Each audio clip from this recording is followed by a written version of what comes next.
I help one of my friends run a 6:30 a.m. class a couple times a week. And today we were kind of discussing different things about Jiu Jitsu, like different philosophical things.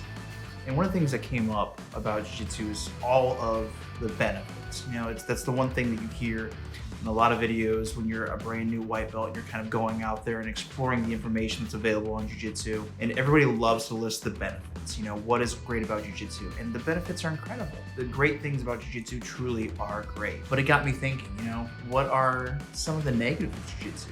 That's something that I feel like we don't talk about a lot, and that's something that I feel like needs to be made incredibly transparent to people that are coming into the sport. So in this video, I'm gonna try to address that today for you, and hopefully you guys like it. Make sure that you like this video, make sure that you subscribe, you get notifications. Like I've said before, I'm posting once a week, so make sure that you guys are staying connected. I think one of the biggest challenges of beginning Jiu-Jitsu is getting over the incredibly steep learning curve. Even if you have previous grappling experience, Jiu-Jitsu is an entirely different monster. There's a lot of nuance to it, there's a lot of very fine, granular detail, and a lot of people often get lost in that. To that point also, where do you start in Jiu-Jitsu? Where's the best place to begin learning? You know, is it the guard? Is it defensive positions? Is it submissions? There's a lot of different theory and a lot of different practice on how to best approach that. And that makes it difficult for people that are coming into the sport or the self-defense aspect of Jiu-Jitsu in being able to really comprehend and understand what it is that we do and how we do it and the most effective ways or efficient ways to make it happen. Certainly a learning curve is one of the big negatives that nobody talks about. You're going to feel lost. You're going to feel out of your depth, and that's perfectly okay, because that's part of what is required in order for you to be humbled, in order for you to understand and appreciate those finer details of Jiu-Jitsu. So if you experience this, have no fear. It's hopefully short-lived, and it won't be a long-term issue for you.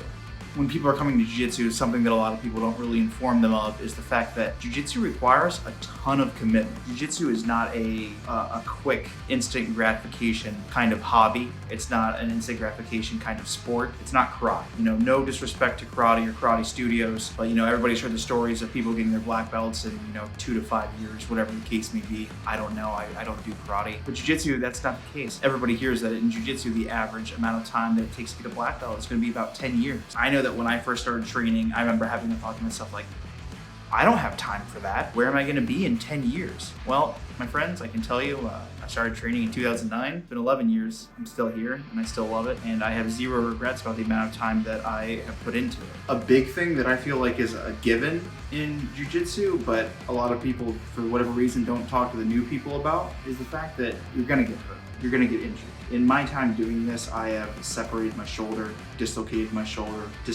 both knees multiple times. Luckily, I personally haven't broken anything as far as like major bones go. I did have a small crack in my orbital bone, but these things happen. And it's something that with enough experience, you learn how to kind of avoid some of the more annoying ones.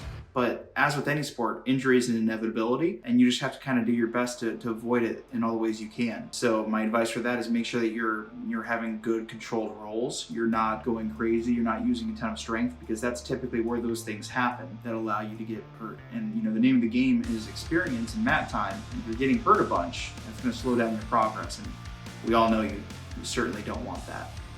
Another woefully under-discussed topic when it comes to starting Jiu-Jitsu is cleanliness and hygiene. In my very first video, I kind of went into it and take a shower, wash your gi, don't be the stinky guy. But in reality, there's a lot more to it than that. Staph infections, ringworm, things like that, and impetigo are all very, very common in Jiu-Jitsu if you're not having proper hygiene, or if people in your gym aren't having proper hygiene. So when you're looking to join a gym, make sure that that's one of the things that they take very seriously. Make sure that you're going to a clean dojo, gym, whatever you want to call it. Make sure that you're taking showers after every single time that you train, and make sure that you are washing all of your equipment every single time you train. One of my good friends, tattoo artist Dirk Morrison, brought something up to me the other day that was something I hadn't really thought about, and that's that a lot of people also don't clean the inside of their gym bags, which is gross because you get done training, you put all that stinky stuff inside of there, and then you wash it, and then after it's washed, you put that newly clean stuff inside of the nasty ass gym bag, and it's dirty again. So make sure you're washing your gym bag too, because as somebody who's had a staph infection, it is not fun. You do not want to experience that. Ringworm is not fun. And also, it'll lose you some friends, so don't be that guy. This next one could be either a negative or positive, contingent on how you look at it. I like to look at it as a positive, but some may see it as a negative, so I'm gonna go ahead and throw it on here. But jiu-jitsu is a hobby that you're only going to be able to share with people that do jiu-jitsu. I can certainly attest to that I have a plethora of friends that exist outside the jiu-jitsu community. And anytime I talk about jiu-jitsu, it's just, oh, Joe's talking about that shit that nobody cares about again. And it's one of those things where it can be disheartening, because if you have a hobby like guitar, that's something that you can share with everybody. If you have a hobby like photography, that's something that everybody has an incredibly basic understanding in, and they can recognize what's good and what's not. Jiu-jitsu is not that way. You can't just show somebody jiu-jitsu and expect them to understand it or appreciate it or anything like that. That being said, where the positive comes in is that the people that you're training with, the people that day in and day out you're bleeding with, you're sweating with, sharing good times, sharing bad times, you will be able to share it with them. And some of these people will become some of your best friends. And they come from all walks of life. They're rich, they're poor, they're young, they're old, they're conservative, they're liberal. It doesn't matter. They're all going to be there sharing in your passion. And I think that's arguably one of the most compelling reasons to start jiu-jitsu, is to be able to have these friendships and have these relationships. It's because there's something to be said about the relationship that you form with somebody who you're consenting to let them take you right to the edge of death. And I trust that when I tap them out, they're going to let go. And in my experience, those are the friends you want. Something else that ties into that last point that, I'm laughing a little bit about is one big negative when you try to talk about jiu-jitsu to other people is you're gonna get this. You do jiu-jitsu? Is that like karate? And at first it'll be cute, at first it'll be funny, but inevitably you're gonna end up wanting to murder the hell out of the person that's saying it. So get used to it, that when you talk about jiu-jitsu to people and you're enthusiastic and you share your passion, they're gonna mock you a little bit, they're gonna make fun of you a little bit. But what's very, very important to remember, you can choke them whenever you want. I forgot something. Recently I was talking to my professor, and we're talking about the history of jiu-jitsu. And if you're new, the one thing that I cannot recommend for you enough is to learn the history of jiu-jitsu. Now, you're gonna hear one story about how Misayu Maeda came and found Carlos Gracie and Helio Gracie, and we're like, oh my God, they're the best students I've ever had. And that's kind of the commonly accepted story in jiu-jitsu. But this book is kind of teaching me that that might not be the truth or the reality of the case.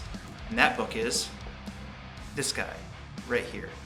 Opening the Closed Guard by Robert Drysdale. Robert Drysdale is a world-renowned competitor, a world-renowned instructor, and now it turns out author. And there's actually going to be a documentary that's coming out accompanying this. So once again, Opening the Closed Guard by Robert Drysdale.